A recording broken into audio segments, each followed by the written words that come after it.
Prem Namaste, Vanakkam and Sunny Bonani, South Africa. Welcome to Sadhana, the Inward Path, right here on SABC3. Stay with us as we take you on a journey into Hinduism and its timeless wisdom. Today, we find out about the newly formed South African Indian Dance Alliance at the Nritya Angan Dance Festival in Durban. And we explore the philosophy of oneness through a joint venture of the Seva Sitanda Sangam and Arunachala Marga. But first, we join Bhakti Marga for a 24-hour Gayatri Hawan in Stanga. The Gayatri mantra is the foremost mantra in Hinduism. Widely accepted as the essence of the Vedas, this powerful mantra is chanted reverently to ward off negative energies and promote illumination. In response to current global challenges, Bhakti Marga South Africa hosted a 24-hour Gayatri Hawan in Stanga recently. The event was also graced by His Holiness Paramahamsa Sri Swami VISHWANANDA, an enlightened spiritual master and founder of Bhakti Marga. Sadhana was blessed with the opportunity to hold satsang with Guruji.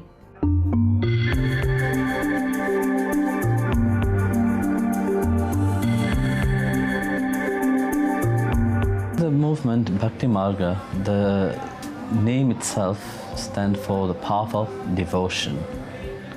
As long as you have the love for God, you are on the path towards Him. And as Bhakti Marga have been created in Germany, where I am based, but we are Dvaita Advaita. You know, we believed as in the personal form of God. I'm lucky enough for myself to be serving pretty close to my Satguru, Paramahamsa Vishwananda. We travel with him around the world and we see the joy and the love that he gives to people on a continual basis.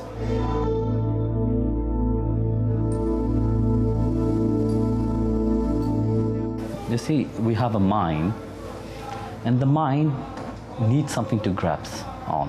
You know, if you tell your mind just to visualize the concept of God, the mind can't comprehend it. That's why we need a form, and we need to have this relationship to that. Of course, God is beyond that form that we see. For a true disciple, there is no difference between the Guru and the divine himself. So whether you look at a deity or different aspects of divinity, all of this is seated within the Guru.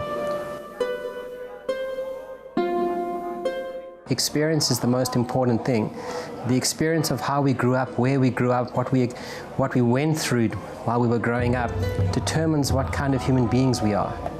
And he's changing that. He does it so simply. He gives us the experience and he shows us how to love God.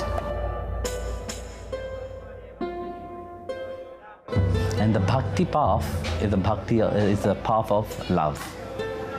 Without love, you will never be able to understand what is bliss. The only way that you can experience this bliss in your life is to serve others. If you try and serve yourself, you'll never experience it, you'll never understand it. But the moment you're giving and you're serving society, helping them, for example, through the Gayatri Yagna, you realize that the bliss comes through helping others experience the love of God. Lately, you see the world, the state of the world itself, you know. There's trauma everywhere. There is worry everywhere. There's fear everywhere. No. But within all this chaos state, we should not be touched by the outside.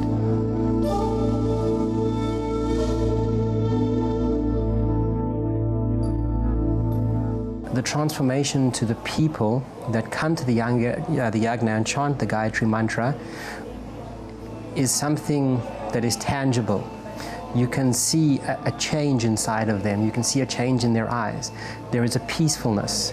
So the transformation that comes through the Guru's grace and the Divine Mother being present in front of you for the people here and for the surrounding area is a very beautiful experience. So the Gayatri mantra is a mantra which influences the mind. It purifies the mind, cleanses the mind. transform the mind. As you chant it, the energy starts to build up. And as everybody around you is chanting, that energy becomes greater and greater and greater, which starts to change you at a cellular level. It starts to calm the mind.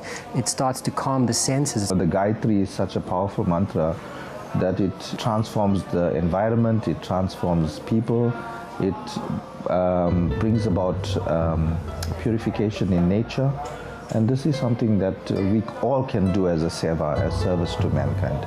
So the more people that participate, the more change and transformation you can have in the country. It's a sacrifice, because yajna is a sacrifice.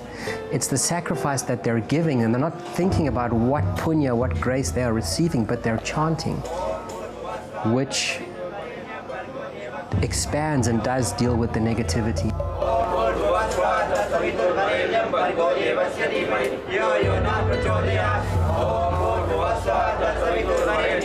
So the brainchild of Sri Swami Paramahansa Vishwananda is to bring this absolute and continuous awareness of gratitude. And I think there's no greater way to show gratitude than like this.